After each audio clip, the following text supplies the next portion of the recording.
Meus caros amigos e amigas que me acompanham nesta live, do sábado à noite sobre a liturgia do domingo, estamos aí nos preparando então para começar a nossa transmissão. Espero um instante para ver como é que está a transmissão, se está pegando bem.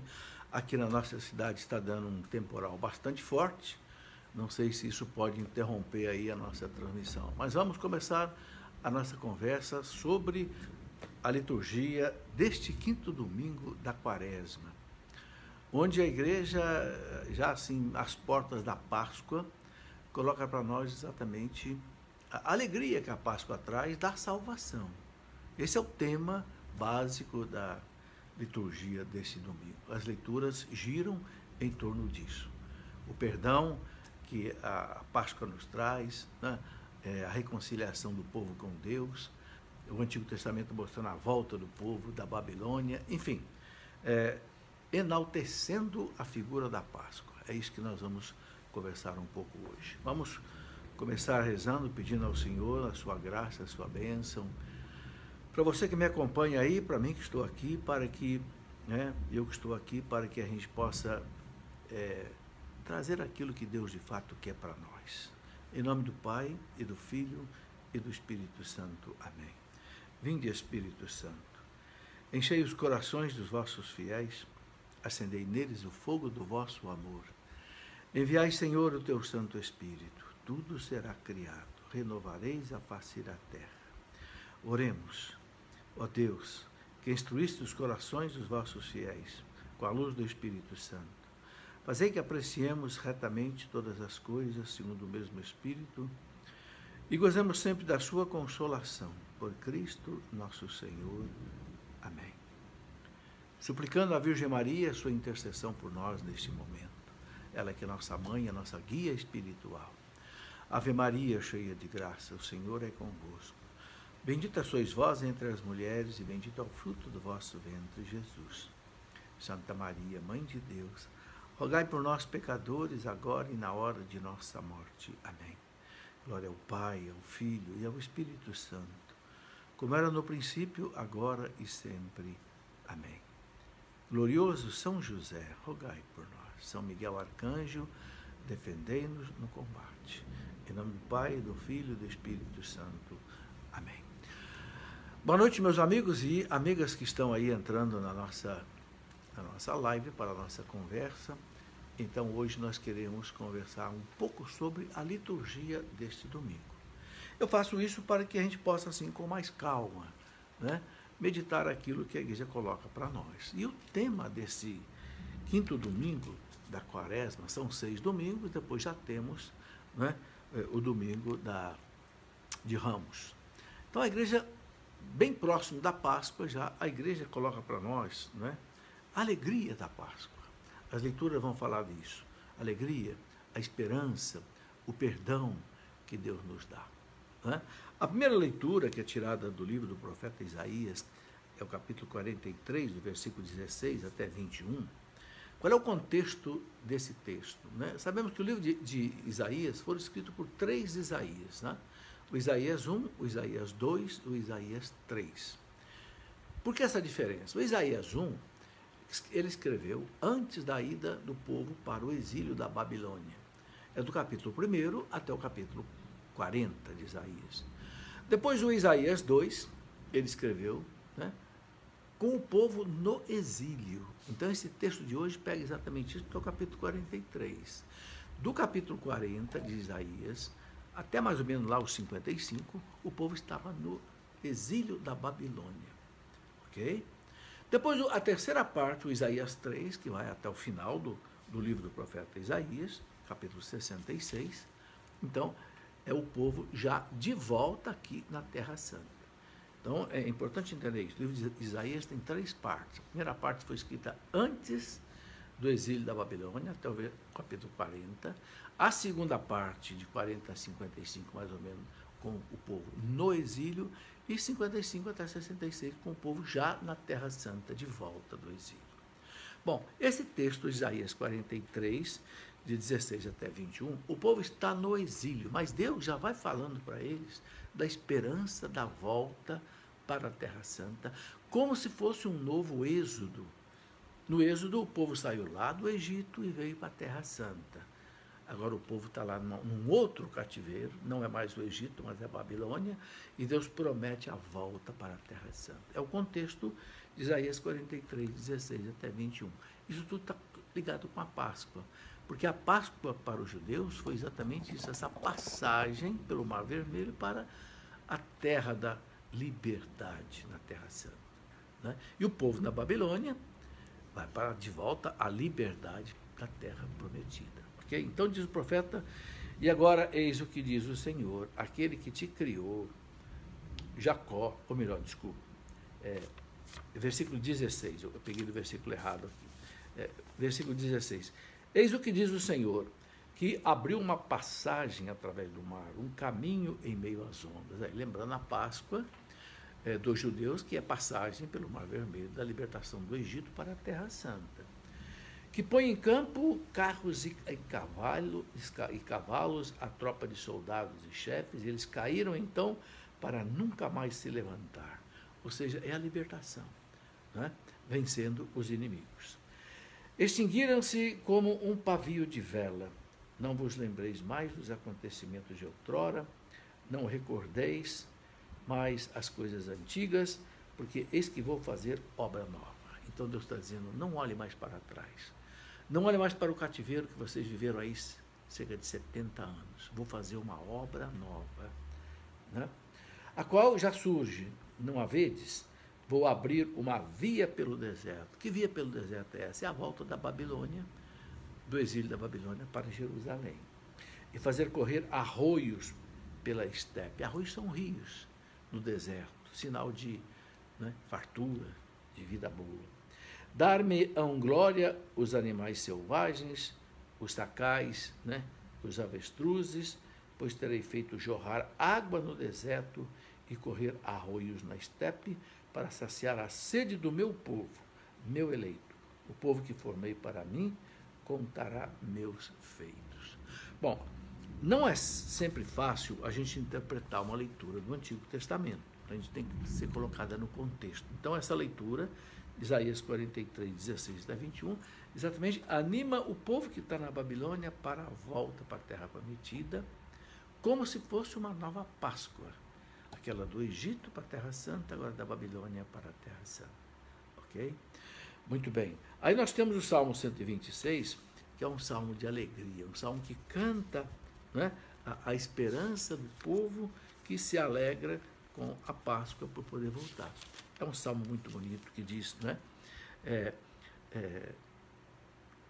Se o Senhor não edificar a casa, em vão trabalham os que a constroem.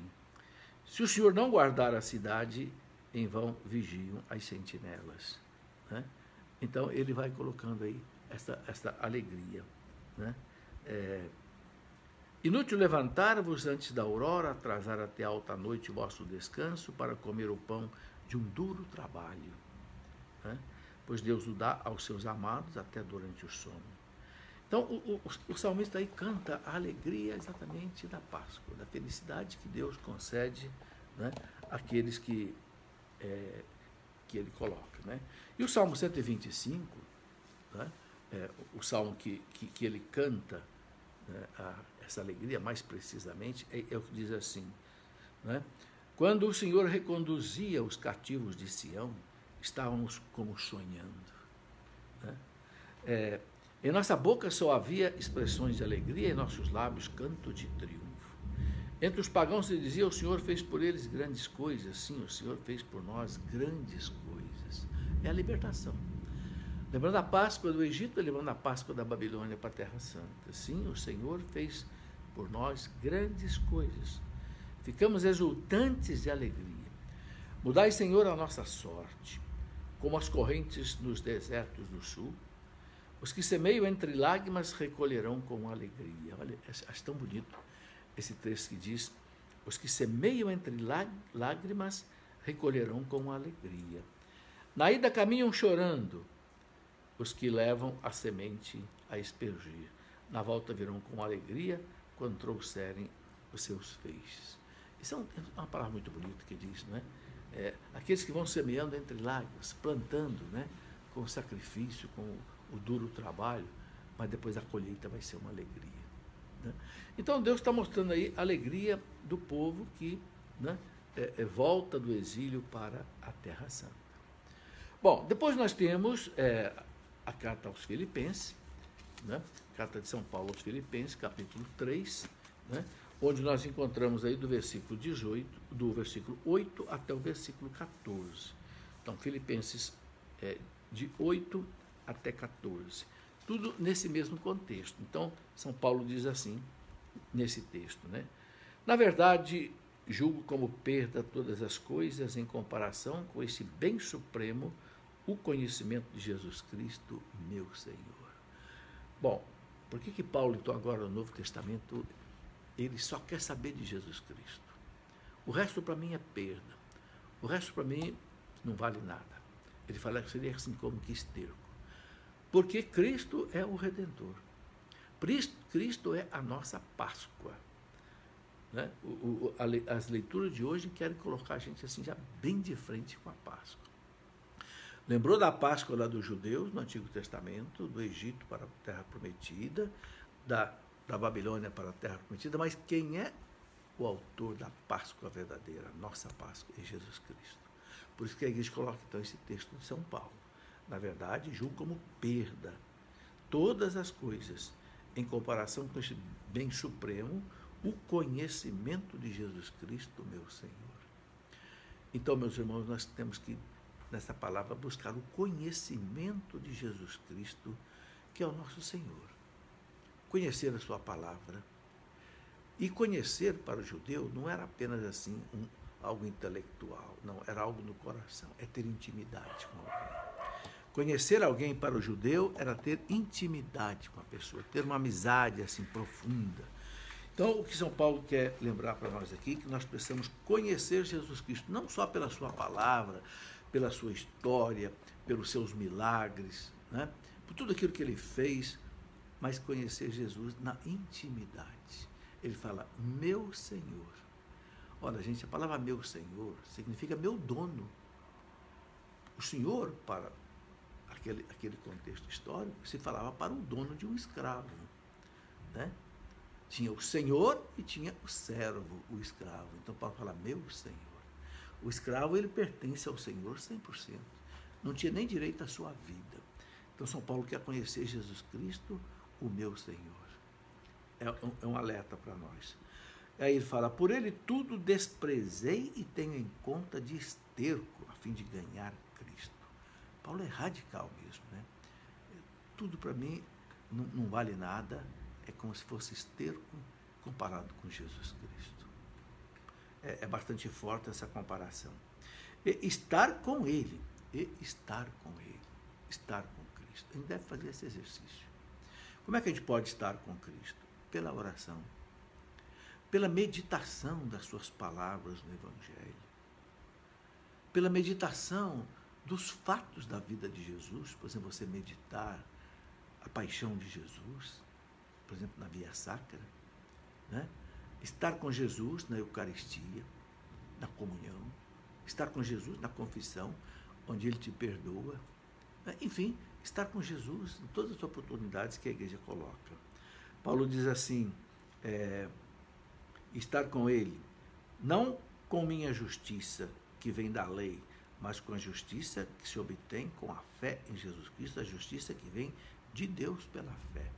Né? É na fé do conhecimento de Jesus Cristo que a gente vai ter esse conhecimento de Cristo. Anseio pelo conhecimento de Cristo e do poder da sua ressurreição.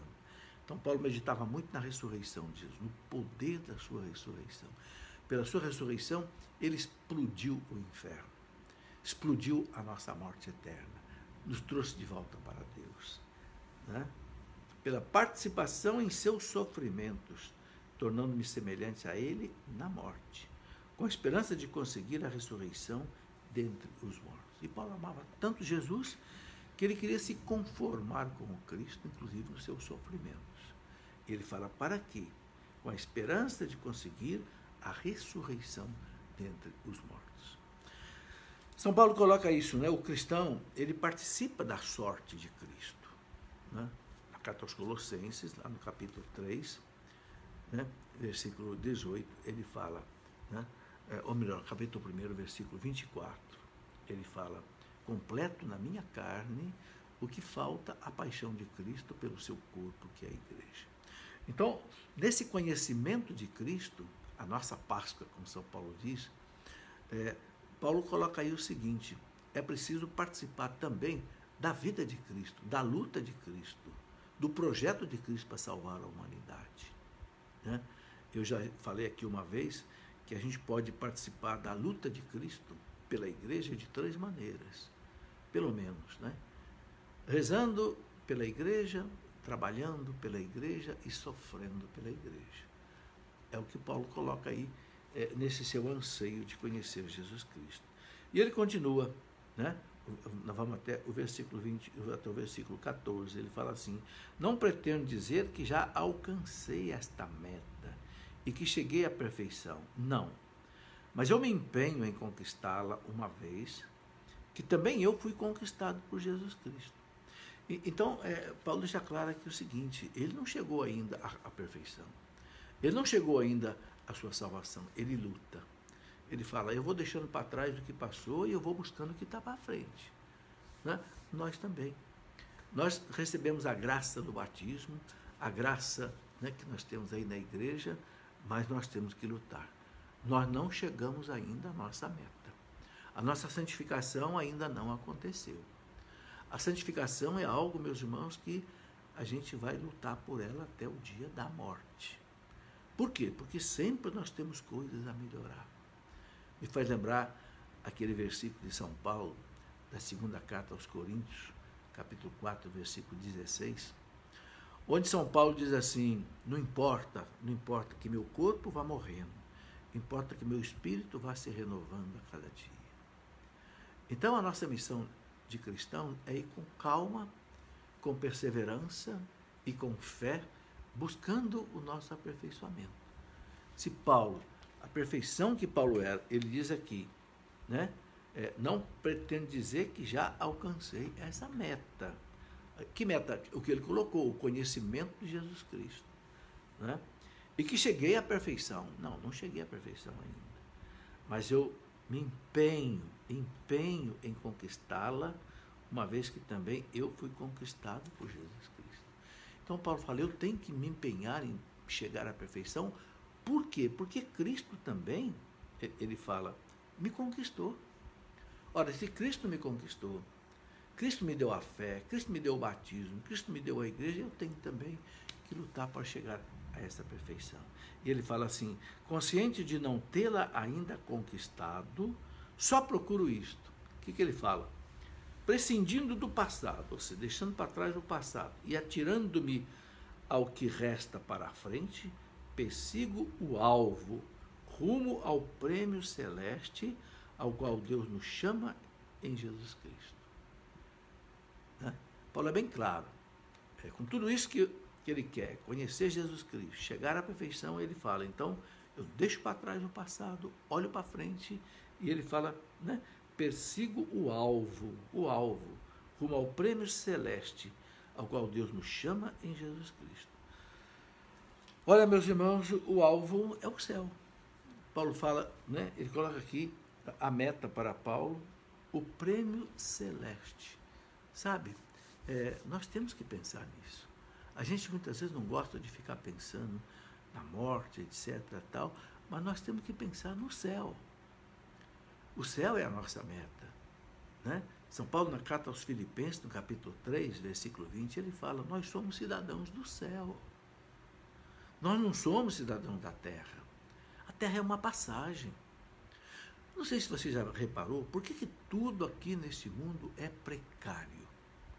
Primeiro, nós todos somos precários. A gente vai envelhecendo, o cabelo vai branqueando, o corpo vai enfraquecendo, não é verdade? Você compra uma roupa, a roupa fica velha. Você compra um carro, daqui a pouco o carro já está velho. Você tem que tomar banho todo dia para não ficar mal cheiroso. Por que tudo é precário? para que a gente entenda que o definitivo não é aqui. O definitivo é na eternidade. É o prêmio celeste. Então, Paulo, ele luta, quer lutar para o prêmio celeste. Ele fala em outro lugar, né? Eu mortifico o meu corpo para que não aconteça que eu, tendo levado a salvação aos outros, eu venha a me perder. É um alerta para todos nós, né? Não importa se é padre, se é bispo, se é pregador, todos nós temos que lutar em busca dessa meta que Paulo chama de o prêmio celeste. Então está aí esta leitura de São Paulo. Depois nós temos o Evangelho de São João, né? Capítulo 8, versículo de 1 até 11, onde a igreja coloca para nós uma reflexão muito interessante, né? Que é daquela mulher adúltera que ia ser apedrejada, né? E que todo mundo já estava pronto para apedrejá-la, né? Eu vou ler aqui rapidamente o texto, depois a gente vai comentar um pouco, né? O texto diz assim, a mulher adúltera. Dirigiu-se Jesus para o Monte das Oliveiras. Ao romper da manhã, ele voltou ao templo e todo o povo veio a ele. Assentou-se e começou a ensinar. Vamos dar uma explicação aqui. Jerusalém fica aqui, tem um vale chamado Vale do Cedron e do outro lado tem o Horto das Oliveiras, né? Que é na base do morro que tem aqui. Tá?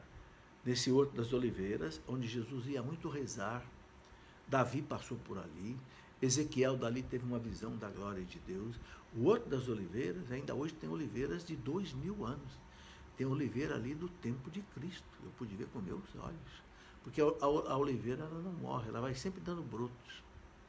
Parece assim uma coisa que Deus deixou para marcar aquele lugar. E ali tem a basílica, né, do santo, da agonia de Jesus.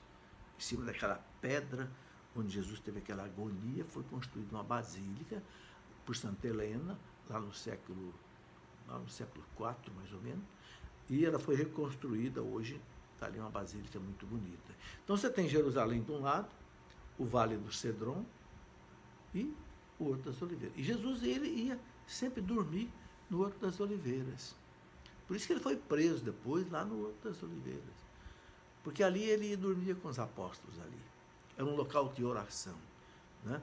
Muito assim conhecido dos judeus. Então, por isso que ele fala que ao romper da manhã, voltou ao templo e todo o povo veio a ele. Aí de manhã ele ia para o templo. Veja, nós estamos exatamente no momento em que Jesus está em Jerusalém e aí ele vai ser preso. Nessa fase é que ele vai ser preso. Antes de ser preso, ele vai fazer aquele milagre lá da ressurreição de Lázaro, vai entrar em Jerusalém, né? Nós celebramos no domingo de Ramos, mas Jesus já está em Jerusalém pela última vez. Então, é interessante isso, né? Voltou ao templo e todo o povo veio a ele, assentou-se e começou a ensinar. Ele fazia isso sempre no templo, ensinava, né? Bom, os escribas e os fariseus trouxeram-lhe uma mulher que fora apanhada em adultério. Puseram-na no meio da multidão e disseram a Jesus: Mestre, agora mesmo essa mulher foi apanhada em adultério. Moisés mandou-nos na lei que apedrejássemos tais mulheres. Que dizes tu a isto? Bem, de fato, lá no livro do Levítico, capítulo 20, versículo 10, a lei de Moisés, aquela lei muito dura que havia no Antigo Testamento, porque era uma lei que queria colocar o povo num caminho certo. Aquele povo tinha saído de toda aquela vida no Egito, uma vida cheia de idolatrias, de deuses, né? Então Deus, para recolocar esse povo no seu contexto de vida, nós estamos no tempo lá, mais ou menos ainda do Código de Hammurabi. Então a lei de Moisés era uma lei muito dura, né? O adultério era punido com a pena de morte, pelo apedrejamento. Porque era a cultura do povo. Deus entra na cultura do povo, senão o povo não entende Deus. Mas os fariseus e os escribas quiseram exatamente armar uma cilada para Jesus. Por quê? Porque Jesus falava do perdão, Jesus falava da caridade, amai os vossos inimigos no Sermão da Montanha, né? E agora? Agora a mulher foi pega em flagrante adultério. E a lei manda apedrejar. Vamos ver o que esse homem vai dizer. Porque se ele disser pode apedrejar, cancela tudo que ele falou de caridade, de amor ao inimigo. E se ele disser não, não pode apedrejar, vamos dizer, está aí, está violando a lei de Moisés, então merece apedrejamento do mesmo jeito. Ou seja, Jesus não tinha saída. Mas que sabedoria de Jesus, né? Jesus tem umas tiradas que deixa a gente assim, impressionado, né? Outra vez quiseram pegar naquele negócio da moeda, né? Senhor, é lícito pagar o imposto a César? Aí Jesus também ficava numa cilada. Se ele dissesse, não pague imposto a César, vamos estar aí, é um amotinador, é um rebelde contra o Império Romano, vamos entregá-lo a Pilatos. Se ele dissesse, pague o imposto a César, iam dizer, está vendo? Ele é como os publicanos, os fariseus, os pecadores, que fazem a gente pagar imposto, ainda rouba da gente. Jesus, de novo, tira uma saída impressionante. Qual é a moeda que vocês usam aqui? Aí entregaram a moeda para ele, né? E a moeda tinha, de um lado, o rosto de César, né? A cara e a coroa de César, né? O imperador. Era o imperador Tibério César. De quem é essa moeda? De quem é esse rosto? É de César. Oh, então dá a César o que é de César. E dá a Deus o que é de Deus. Ficaram sem resposta. Ele nem quebrou a lei, e nem o outro lado, deixou o povo sem resposta, né? Que coisa, como Jesus tinha. Sabe, é importante a gente meditar nessas saídas de Jesus. Porque hoje nós também somos colocados nessas ciladas.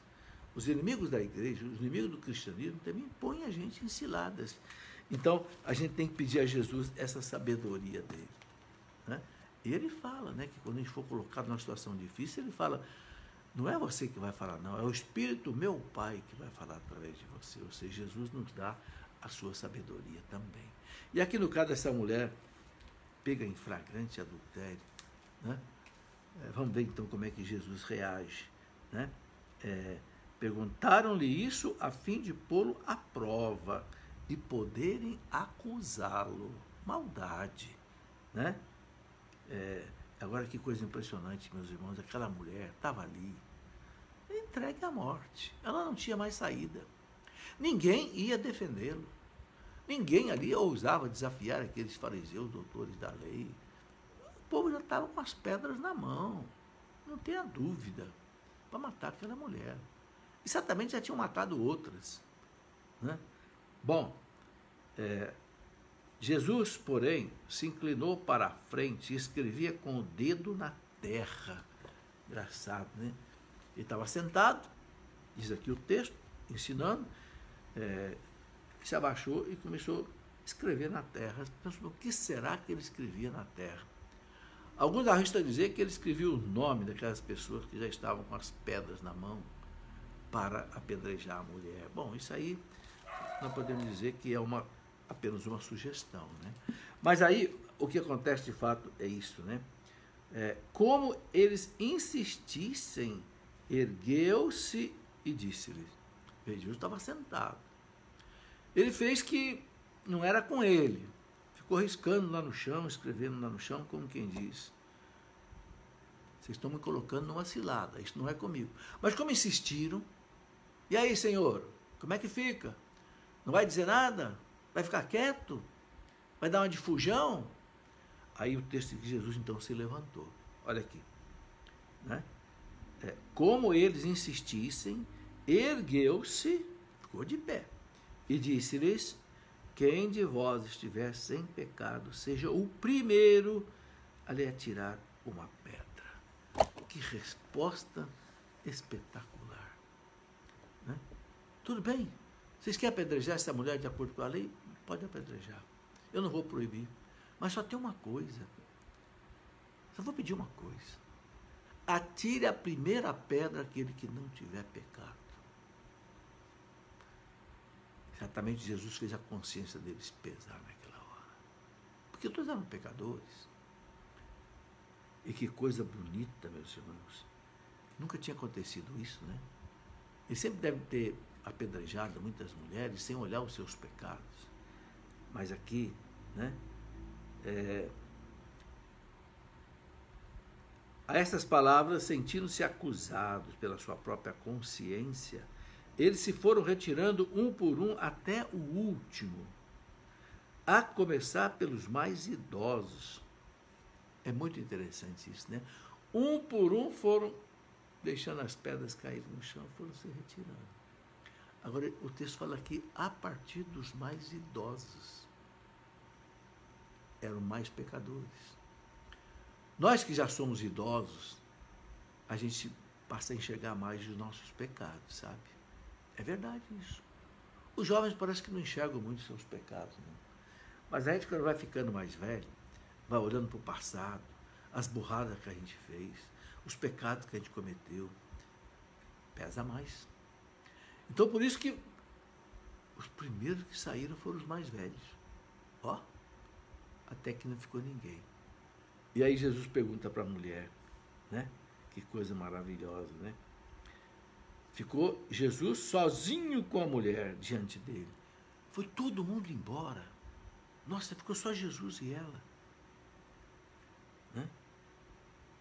Então ele se ergueu e, vendo ali apenas a mulher, perguntou-lhe: mulher, onde estão os que te acusavam? Sumiram todos? Ninguém te condenou? Respondeu ela: ninguém, Senhor. Disse-lhe então Jesus: nem eu te condeno. Vai e não tornes a pecar. Meus irmãos, que lição bonita essa que Jesus dá, não é? A gente, para julgar alguém, a gente tem que primeiro olhar para os nossos pecados. Antes de condenar alguém, tem que olhar para o espelho, olhar para a própria face, né? Jesus fala, tira primeiro o cisco que está no teu olho, para você poder enxergar bem e depois poder ver o cisco que está no olho do outro. Mas isso é uma coisa que acontece com todos nós. Nós somos precipitados em julgar e muitas vezes em condenar. É um pecado que a gente tem que pedir perdão para Deus. O que me impressiona nesse fato é que o único que podia apedrejar aquela mulher era Jesus. Porque ele era o único dali que não tinha pecado. E não tinha mesmo, ele não teve nenhum pecado. Mulher, ninguém te condenou? Não. Então eu também não te condeno. Vai e não peques mais. Então ele não condena, aí a gente vê a misericórdia de Deus. Sabe, eu fico pensando assim, aquela mulher, eu não sei se ela clamou a Jesus por misericórdia, o texto não fala nada. O texto fala que aquela mulher ficou ali, eu imagino que aquela mulher ficou acuada ali no chão. Quem sabe cobrindo a cabeça para se defender das pedras, né? E não sei se ela teria feito algum gesto de pedido de misericórdia para Jesus. Pode até ser. Mas o evangelista não fala nada. Mas Jesus nem pediu. Não pediu. Teve misericórdia dela por ser uma mulher, coitada, que não teve chance na vida. Por que era uma adúltera? Certamente não teve uma educação de pai e de mãe adequada. Quem sabe passava fome, tinha que vender seu corpo como uma prostituta para sobreviver. Jesus não falou para os fariseus: os publicanos e as prostitutas vão entrar no reino dos céus antes do que vocês. Então ele tem misericórdia com aquela mulher, sabe? Ele não julga aquela mulher e não exige nada dela. Ele só exige uma coisa dela: não tornes a pecar. Deixe essa vida de prostituição.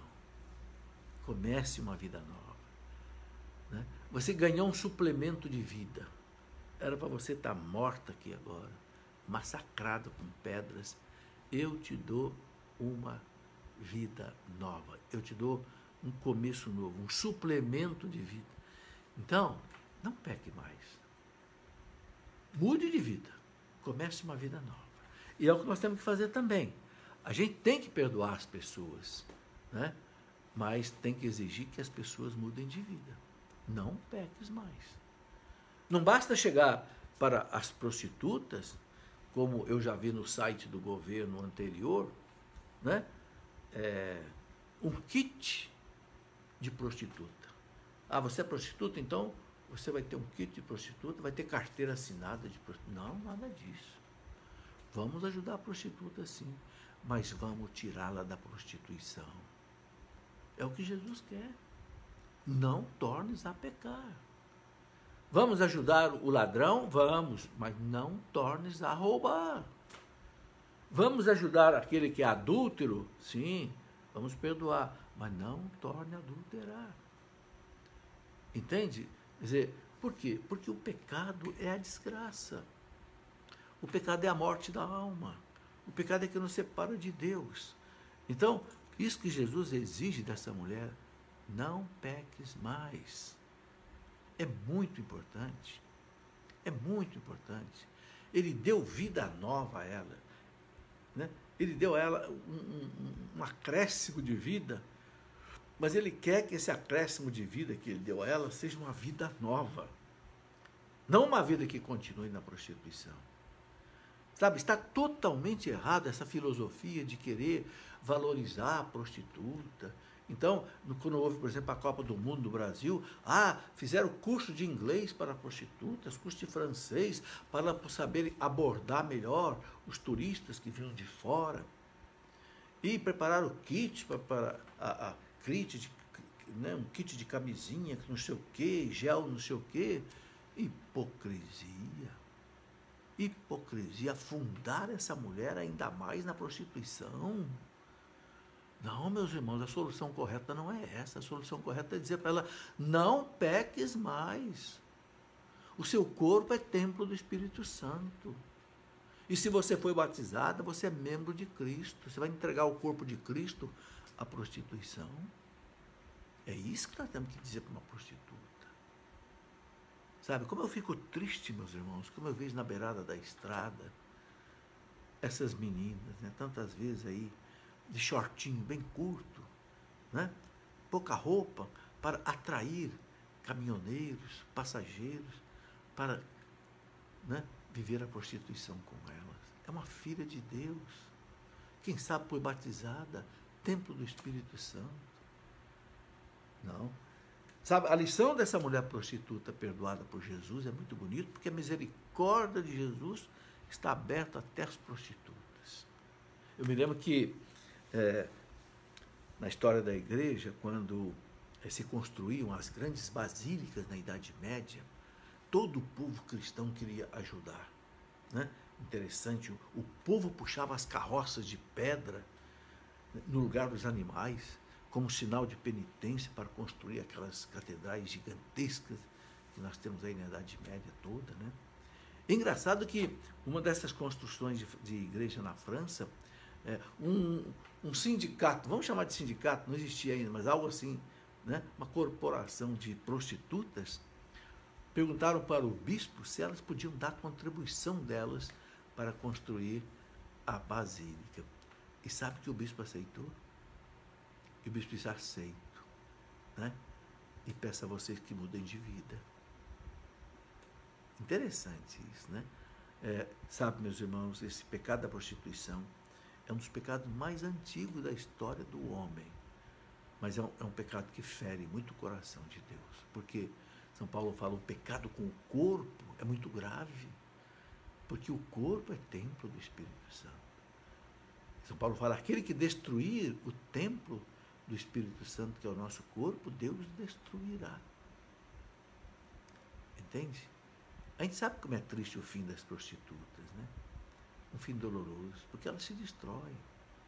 Então, nós precisamos rezar por elas, ajudá-las na medida do possível, mas longe dessa mentalidade de que vamos promover a prostituta, vamos transformar isso numa profissão, vamos dar a ela kits de proteção, vamos dar a ela, né, meios de viver melhor a sua prostituição. Que é isso? Que coisa vergonhosa. Nada disso. Não é isso que Jesus quer. Vai e não peques mais. É isso, meus irmãos, que eu tinha para dizer hoje nessa reflexão. Agradeço a você que me acompanhou até aqui. Eu quero rezar com você um instantinho, pedindo a Deus por essas mulheres, né? Mulheres dessas que são muitas vezes até a tráfico de mulheres prostitutas no mundo inteiro, porque isso dá muito dinheiro no mundo inteiro, o tráfico de mulheres. E como sofrem essas mulheres, às vezes são meninas, às vezes são adolescentes. Então eu quero pedir, Jesus, o Senhor que foi tão misericordioso com esta, né, mulher adúltera, não sei se era prostituta ou se era só adúltera, estou fazendo uma ligação aqui, né, mas que tudo é o pecado do sexo. O Senhor que foi tão misericordioso, Jesus, com essa mulher. Ó Jesus, seja misericordioso com todas essas mulheres que muitas vezes vendem o seu corpo para poderem sobreviver. Nós te pedimos, Jesus, que a luz da fé entre no coração dessas mulheres, que mudem de vida, e que no caminho de cada uma delas, Senhor, exista alguém que possa dizer-lhes uma palavra de vida, né, de luz, de salvação. Porque ali está uma tua filha, Senhor, uma filha que o Senhor ama, uma filha pela qual o Senhor derramou o seu sangue na cruz. Tenha compaixão dela, Senhor, e também tenha compaixão de nós, Senhor, por todos os julgamentos que nós fizemos de pessoas, né, de amigos, quem sabe de padres, né? Pedimos também, Senhor, o teu perdão. Glória ao Pai, ao Filho e ao Espírito Santo, como era no princípio, agora e sempre. Amém. Em nome do Pai, do Filho e do Espírito Santo. Amém. Muito obrigado, meus irmãos que estiveram comigo até aqui. Que Deus os abençoe. Que dê a todos vocês um bom domingo repleto da graça de Deus.